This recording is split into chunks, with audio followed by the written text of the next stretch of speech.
Okay, so in this content, we are going to talk more about tools that we have fairly introduced it, but we'll try to classify the tools into different categories, right? So effectively, tools are nothing but a gateway for an LLM to the outside world because LLM by native is just a trained model which knows of the data that it has been trained upon. It doesn't know to talk with your documents. It doesn't know to talk with your SQL database or data warehouse. It doesn't know how to interact with your enterprise systems, be it traditionally mainframes or SAPs or um, other ServiceNow or any other CRM tool or ERP tool or whatever tools that we have, right? Or an OLTP system. So these tools are basically enabling those communication for LLMs, right? So basically, it's a gateway to the outside world, how to connect with an outside world. It enables the real time information, right? Enables real time, context aware interactions with external systems.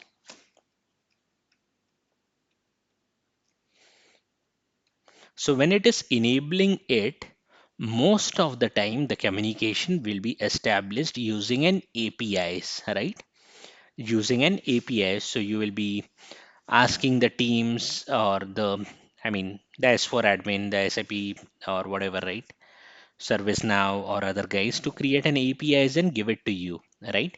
But it's more and more moving towards MCP protocol now, right? MCP protocol. So if you just Google across what are the MCP protocols or MCP servers for Confluent, they have listed it very well, right? PayPal or maybe Drupal, which is an um, HR system and whatever, right? If there's a softwares they are providing, they are giving you now the MCP very, very clearly. So you can just use those MCPs over there, right?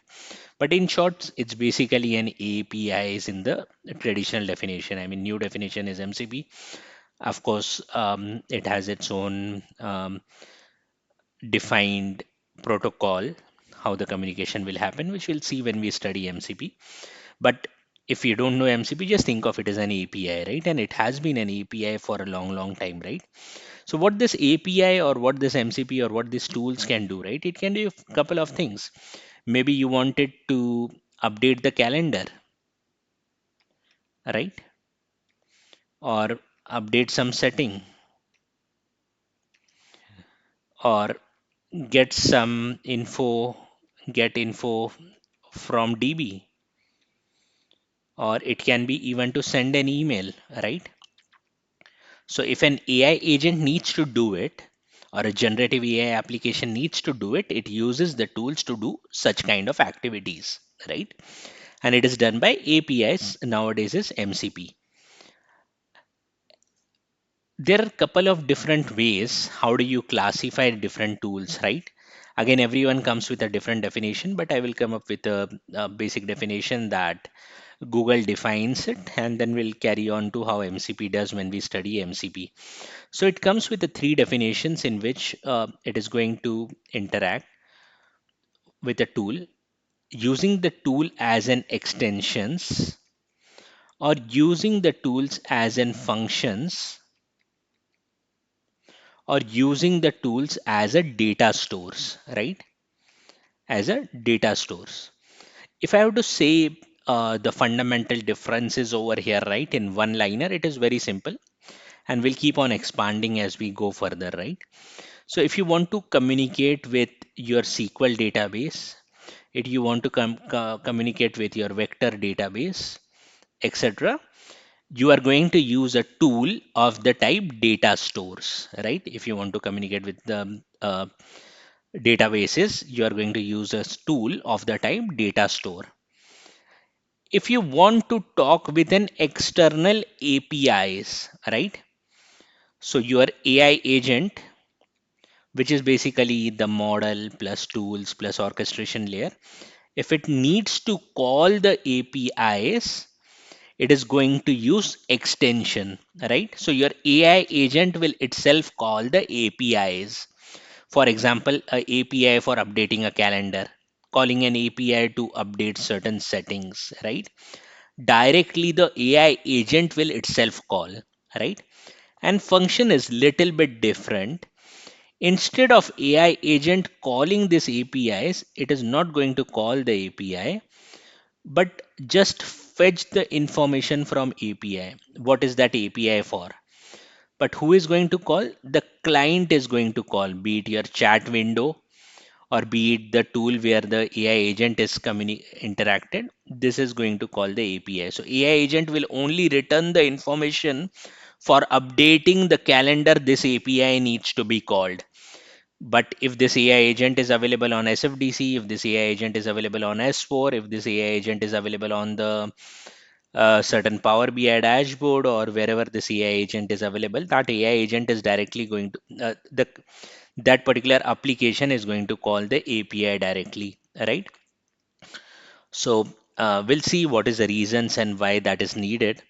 But this basically gives you a little bit picture of what is the use of all three, right?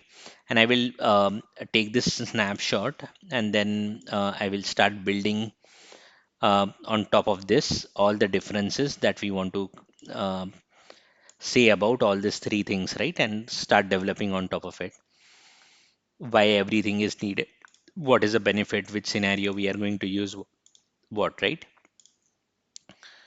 um, okay, let's go to the next one.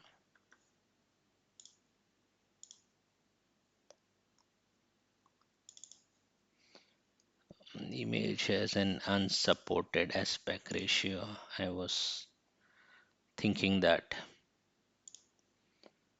um, if I'm going to take more,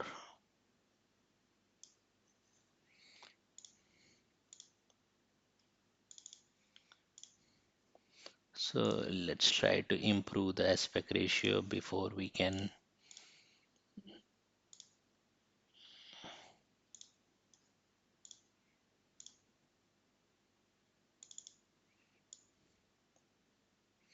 Okay, so we have a trick.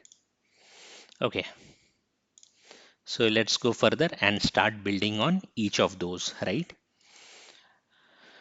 So if we talk about the extensions more, if we talk about the extensions, so what it is effectively doing, right? It's giving a way for an AI agent to call the APIs, right? Few of the example of APIs can be a book the flight for me. It can be update the calendar for me and so on, right? So all these APIs needs to be called. So who is going to call these APIs? The agent, right? Agent, which we defined as a or orchestrator plus the model plus the tool. This agent is going to call the APIs. Who is going to call this API? This agent is going to call this API.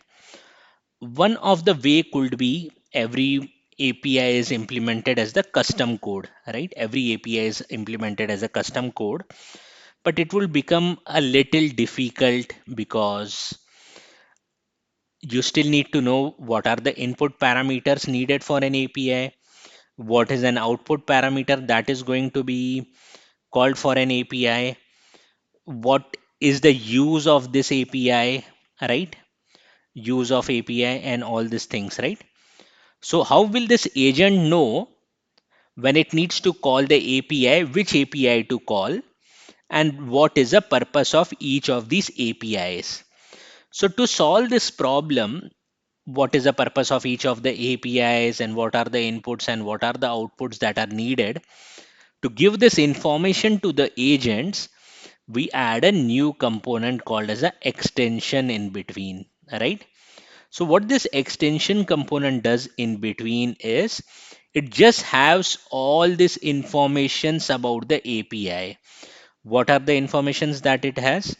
It says that get underscore flight, which is an API to get the information about the flight, is for retrieving flight details, right? Then what are the inputs for it? Okay, so basically, when what are the inputs for it? The input for this API is source and the destination, right? The source and the destination. So these are the details that will be filled in the extension, right? So it's basically you're trying to teach the agent that, hey, this API requires all these arguments or these parameters, right? So next time, if I say that I want to travel from Singapore to Malaysia, let's say. I want to travel from Singapore to Malaysia. The agent knows that I need to call the get flights because that is used for retrieving the flight details, right? And what is the things it needs to pass? Source and destination. Source is SG, destination is MVI, and that's how it is going to find it, right? The second such thing is, what if I only write I want to travel to Malaysia? So if I just write I want to travel to Malaysia, my source is not there, right? Source is not there. So what this AI agent is going to do is it is going to reason what is the method to get the flight details. Get flight is the method. What it is expecting, source and destination. It gets the destination as MY from this thing. Okay, it has destination. So it is going to reason, hey, I don't have a source. What I should be doing, maybe it just retrieves your source from your location because it knows your IP and other details, and it can easily find your location using your IP. So it just finds your location from Singapore and it says that, hey, here is the flight details from Singapore to Malaysia. Either it can find those IP details on its own, or if it is, if it doesn't find the details, right? If it doesn't want to find it, may ask you a question back. Hey, I don't know your source. Can you tell me what is the source, right? And this is all possible because you have given the model or you have given the agent the information that source and destination is both available, right? So just try to understand and bridge the gap how the extension is helping you out. This extension is helping you out because it is able to select which API to call because the definition of API is given to here. It is also helping you to select what are the input parameters and helping you validate if the input parameters have already been entered or it is not entered, right? So that's why this extension is helping you out, right? I said two reasons. One is find out which tool to call or which API to call. Second thing is what are the input from the tool and is that information really available or it is not available, right? So we are solving both of these purposes over here, right? Okay, good. So similar to a get flights, there can be other APIs as well, right? There can be certain other APIs that may be available over here. For example, you had a get flight API. Maybe you also have another tool or get flight, a maps API, right? I'm just giving some name. So if I want to find a distance to certain location and I want to say that, hey, I want to travel from point A to point B, and this maps API will be called to find the distance of the location, right? I can also check with what is the weather now, and there will be a weather API that is going to be called to find what is the weather in Singapore, right? And so on. So there can be multiple such extensions, right? Multiple such extensions, each extension pointing to a particular API, right? Let's build a little bit top on this in the next slide. So if I want to just draw this, right? Import image file. Da, da, da, da, da. Okay, let's take it above and let's try to build further an example of this. So if I want to build this example, so now I had an agent which had an orchestration layer that is for reasoning. It had a model and it had some tools, right? TOOLS, right? So this is effectively an AI agent, a reasoning layer, a model, and certain tools together forms an agent, right? Now this agent is going to call and different extensions, right? What were the different extension? There was a flight extension, there was maps extension, and there was weather extension, right? Different extensions that we have.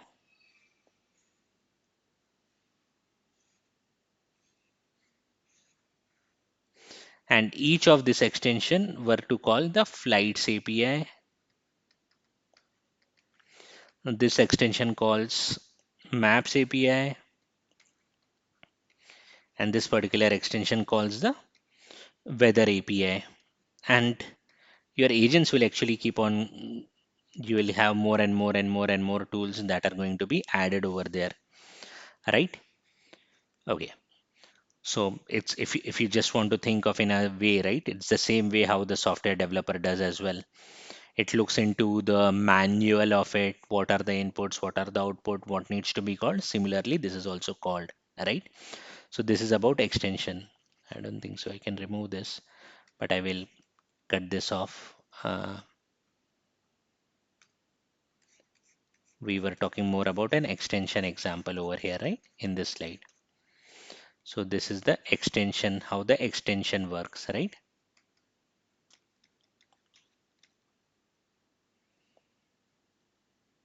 Okay, let's go further to the function. As I said before, the function is little bit different. Instead of AI agent itself calling those APIs on its own discretion, over here it will be little different. Instead of AI agent calling it, AI agent is only going to return the API name, what API to call. What API to call will be written by agent, right? Agent returns what API to call, right? And client, which can be a chat window or which can be any system, right? Uh, decides or will be calling it, will be calling API, right? So AI is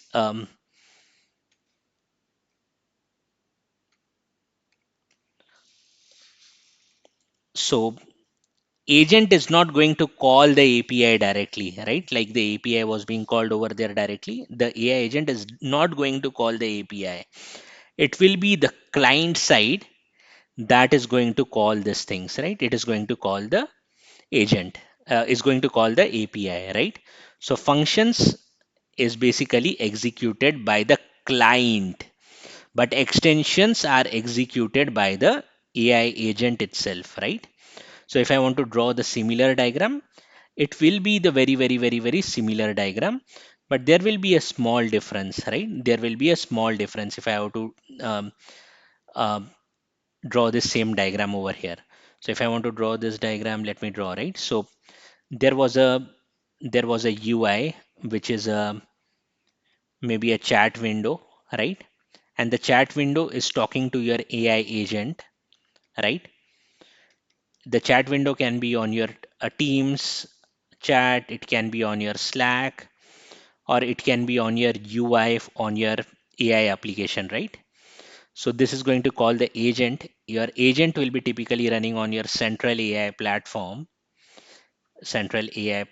right? It can be whatever platform you have. You are working on Google, you will be using some Google platform. AWS, you will be using AWS platform. On premise, you will be using probably NVIDIA platform more, and so on, right? Over here, the difference was that you had an extension, and then extension was actually calling your API, right? So your extension was calling the API, right? Um, but a small difference that happens if I want to draw the same thing over here. In case of function, UI is talking with the agent. Agent is talking with whom? Agent is talking with a function. Is talking with a function. And function and the API is the dotted line. API is the dotted line. It is not calling it. It just have a information. If you don't want to show the dotted line, also better. Don't show any lines, right? Don't show any lines, because it just has the information about each of the APIs over here. All the information, what API is for what purpose, is available over here in the function. But who is going to call this APIs? These APIs will actually be called directly by the UI itself or the middleware itself. It can be a chat window, it can be a Teams, it can be a Slack, it can be a UI, it can be a S4, it can be a ServiceNow, it can be SFDC, it can be mainframe system, wherever you have integrated this APIs, right? Okay, good. What are the reasons why you want to do this, right? There may be certain reasons why you want to do it, right? So there can be many reasons for this. Let let us go to the next page. Let me, okay, let me add certain reasons for this functions. We said that client is going to talk with AI agent, but AI agent is not going to call the API, but the API will be directly called from here by the client itself, right? By the client UI over there. Some of the reasons can be security restrictions. Security restrictions. That is, API is not accessible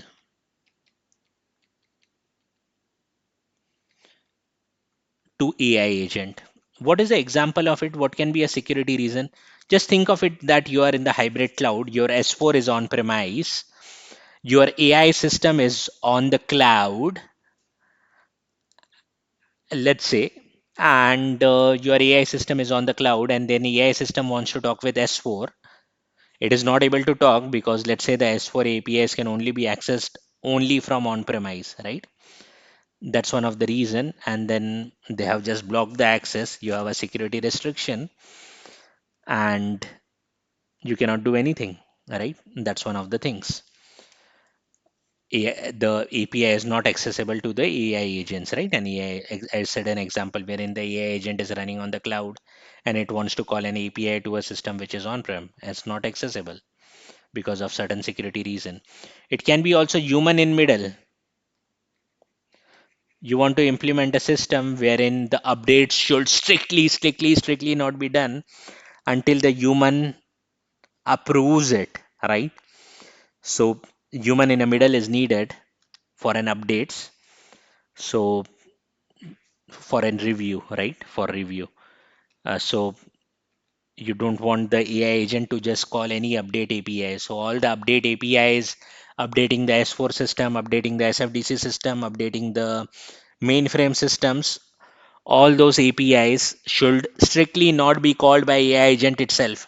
It has to be called from the client, right? Because you need a human in middle in every scenario, strictly human in middle, right? So these are some of the reasons why you need this, right? Reasons, right? Reasons. Okay, good. I hope it is clear so far. And actually, getting these reasons clear is the main objective over here, right? I mean, all the materials are many times available. but how do you relate the things with the real world things is the main objective of this. So this reason should be very, very clear, right? If the functionality is available, it's just not available for any without any reason, right?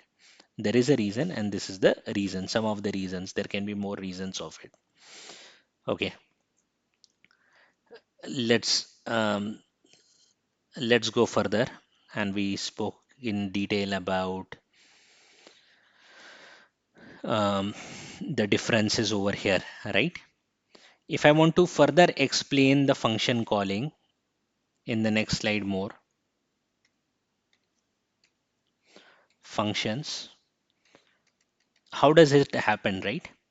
So if I were to draw the interactions that is happening, there is a user, there is a chat UI or any client, right? It can be a chat, it may not be a chat as well, but most of the times is chat. There is a AI agent. AI agent is using the model, right? This is, I mean, I will rather call AI agent as a whole one. And let me call AI agent. So model, reasoning, and there is a model, and there is finally the external API.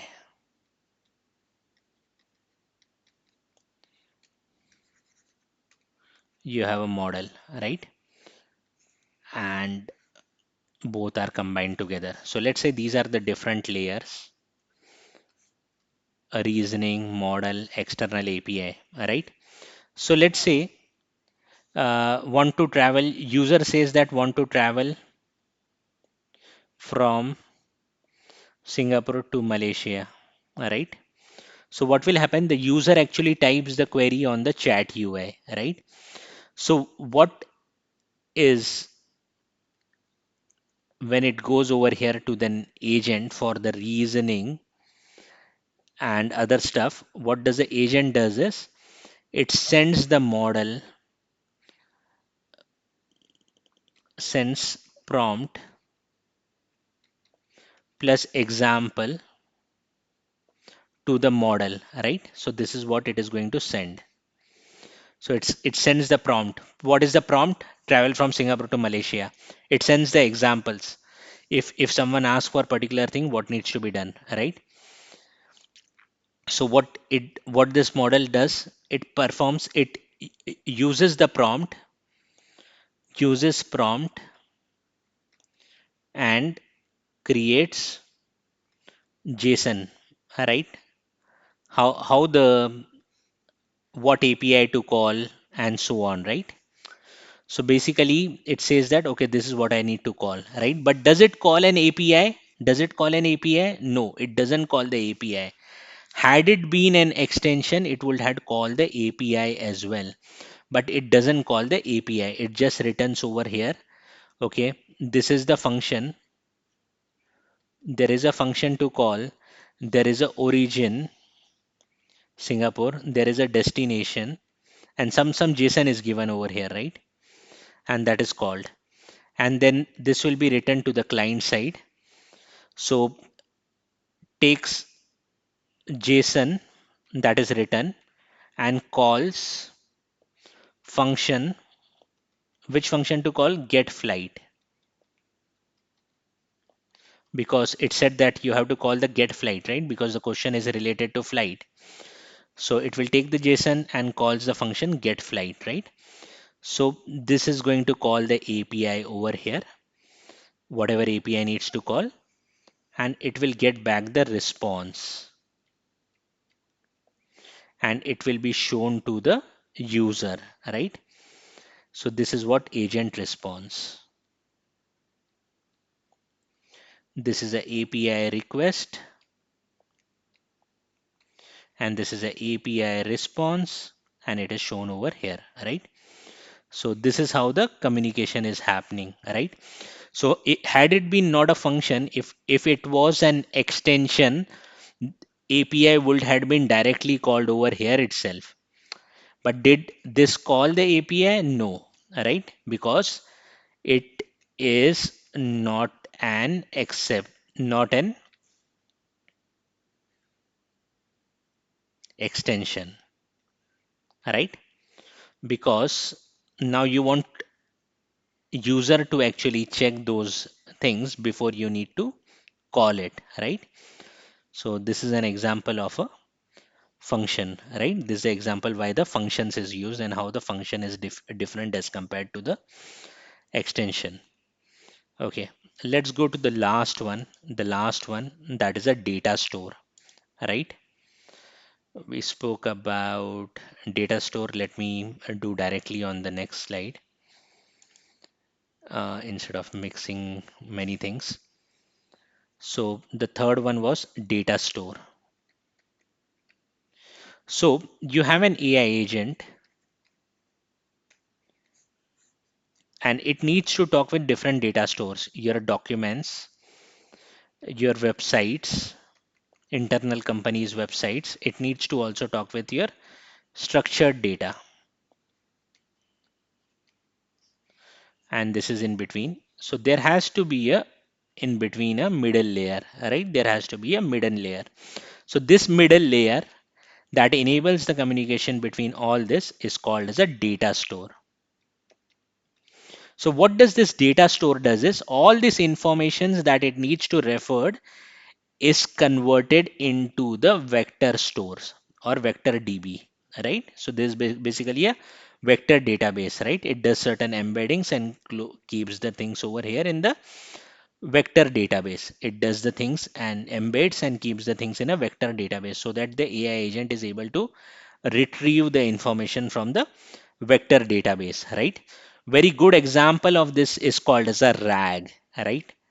Retrieval augmented generation, right? Which is a very common applications nowadays for retrieving any information, summarizing the informations and other things like that, right?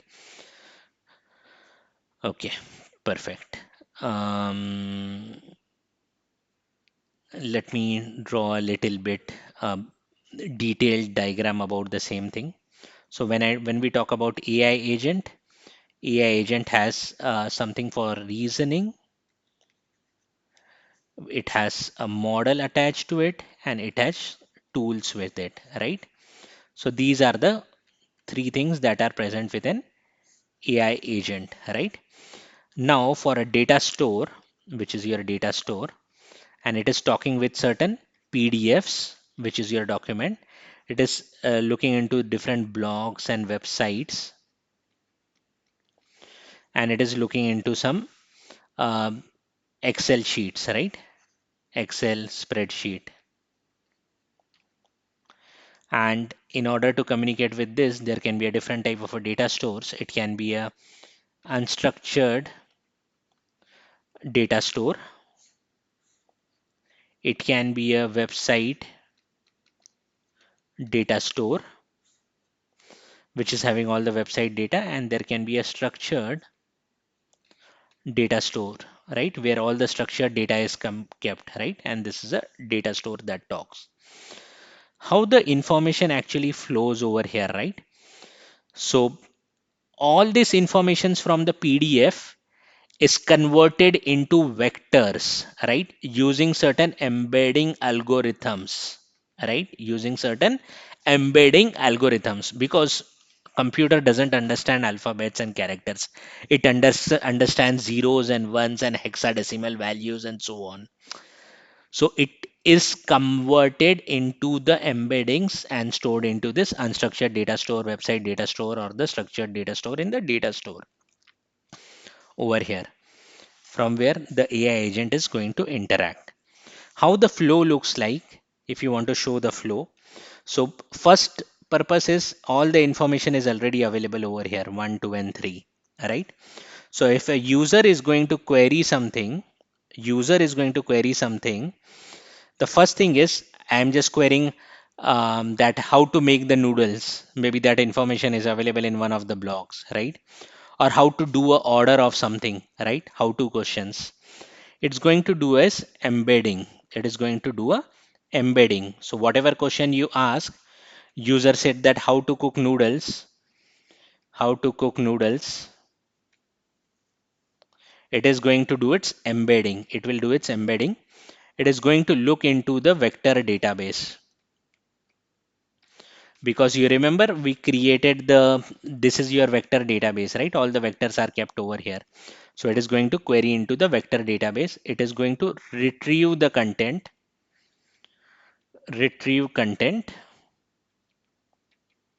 and it is going to pass it to an agent. It is going to pass this to an agent. And when it is passed to an agent, how to cook the noodles, and it asked a question how to cook a noodles, it got certain steps. It retrieved that data. It gives to this agent again, right? And to this agent, this question also again goes how to cook the noodles. The agent is going to refine it back and going to present a response to it. Is going to present a response, create a response for it, right? That's how it basically processes the questions from this, right? While doing this, you can just think of another example, right? So this examples. So if I ask this question how to cook a noodles, how to cook a noodle, this agent is going to look and think few other things as well. Some of the thought process that this agent will do, right? While it searches the vector database, the first thought process that this agent is going to do is which database or which data store to search in, which data store to search, because there are multiple data stores. You are having a multiple data store.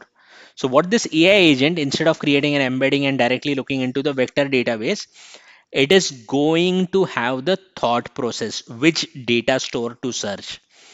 And that informations will be available in the metadata of the data stores, right? Because when you are keeping this, you will also keep the metadata. Okay, this data store has this information, this data store has this information and this information, right? But what is the first thought it does when it gets this question, right? The first thought it does is which data store to search, because there are so many thousands of data store. It is ever growing. It cannot search across all the data stores, right? So what is the best data store to searches, right? And then it searches, right? Another thought it can have is while giving an answer, the another thought it can have is summarize the answer, right? Because the answer may be summarize and present answer. If the answer is too big, the agent can itself decide to summarize the summarize the answers, right? So these are the different thoughts it goes through, right? It goes through.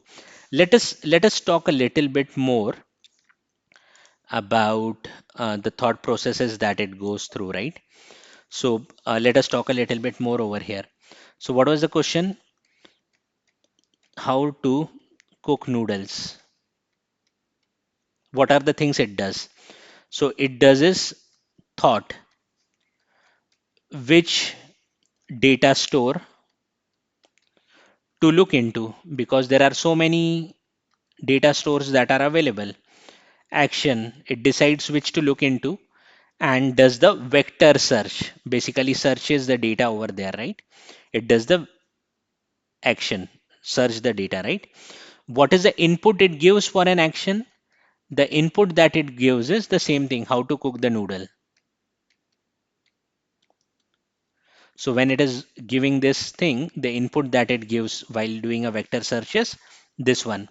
What is the output it gets? Output or observation?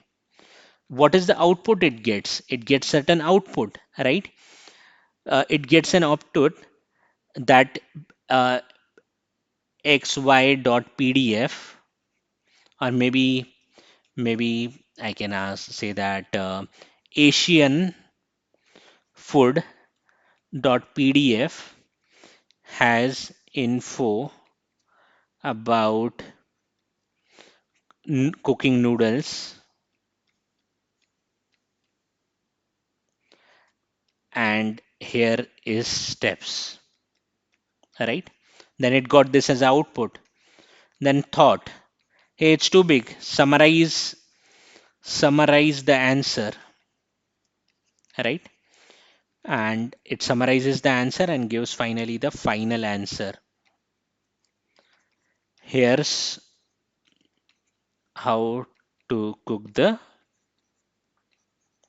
noodles.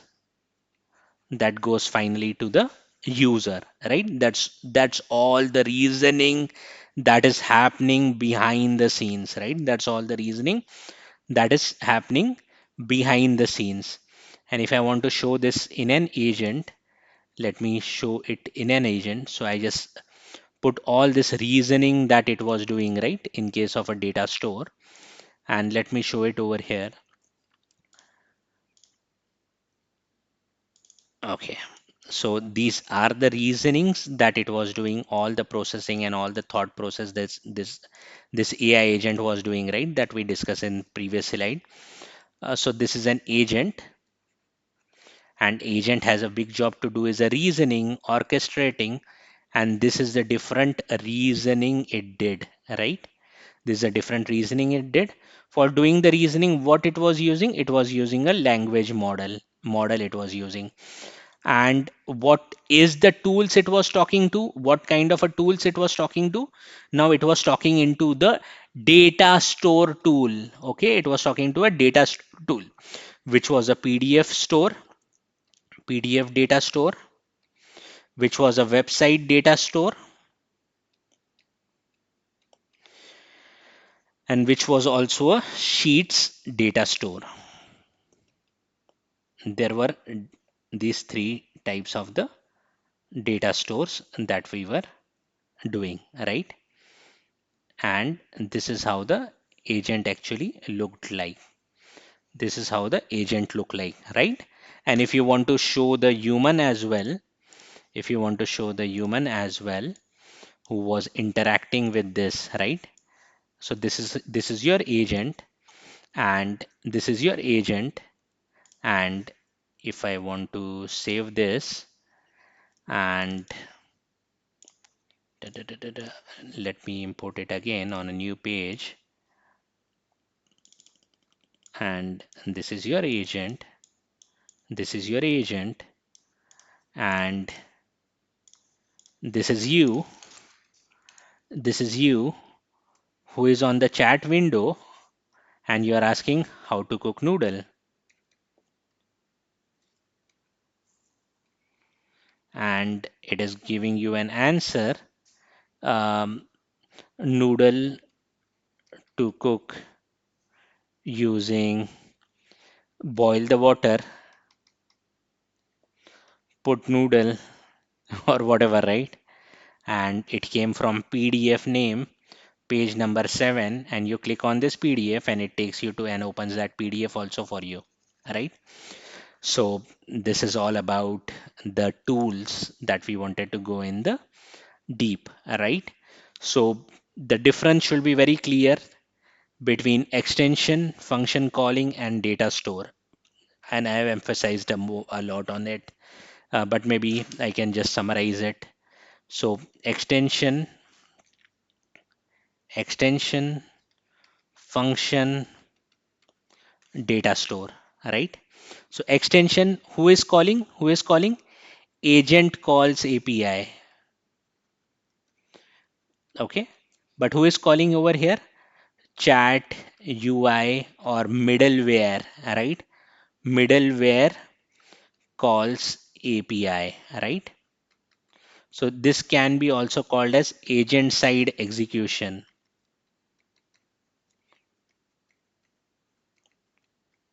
This can be called as client side execution.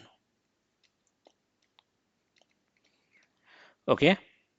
Um, and what were the reasons why you wanted to do over here? It can be a security, API not accessible to AI agent, or you wanted to do a human in middle. Strict policy, very very strict policy. None of the update APIs will be called from an AI agent. Very very strict policy, right? So human in middle has to be always client side, right? Has to be always client side, because agent can one day go do some blunder and you are gone, right? A data store is like, you had a PDF, you have a website, you have an Excel, right? That is put into the vector DB. All right. The next things was, who is executing? It is also executed by the agent, right? Agent only calls that agent side execution, right? Common example is a RAG, retrieval augmented generation, which will be using a data store, right? So we have covered this in good detail about the tools. Stop this one over here. All these basic foundations are very very necessary. If the basics are not clear, you will still be able to do something, but it is not going to yield the meaningful things.